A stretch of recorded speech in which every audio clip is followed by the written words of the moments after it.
هیڅ بهرنۍ طرحه د تاریخ په اوږدو کې د افغانانو په ګټه نه وه او نه ده. د مجاهدینو په وخت کې د لاهور، د پنډۍ، د پاکستان، د اسلام آباد د مختلفو ځایونو طرحې راغلې افغانستان ته تر څو چې په افغانستان کې د وخت حکومت خپل قدرت هغوی ته وسپاري، مګر د افغانستان په ګټه نه وي، بلکې افغانستان یې د اور لمبو ته واچو. په لسهاو نورې طرحې وي چې بهرنیانو دلته راوړې.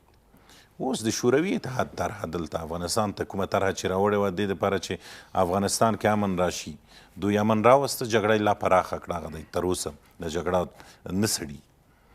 بنان موږ ویلی شو چې د امریکایانو طرحې، د خارجیانو طرحې دلته بیکاره دي، هغه نتیجه نه ورکوي، بې له دې چې خپله افغانان په پټو سره هوار کړي، سره کیني او دوی په خپل منځ کې جوړ جاړی سره وکړي، تېرېدنه سره وکړي او ووایي چې موږ تاسو ورونه یو، امریکایان د افغانستان څخه وځي، موږ تاسو افغانستان کې پاتې کیږو، بل هیواد نه لرو چې موږ تاسو هلته لاړ شو. جوړ جاړی زموږ دی. بلې د ولسمشر لومړي مرستیال ویلي چې طالبان تر اوسه پورې د سولې لپاره طرحه نه لري، هغوی اراده هم نه لري. د طالبانو د طرحې نه درلودل تر اوسه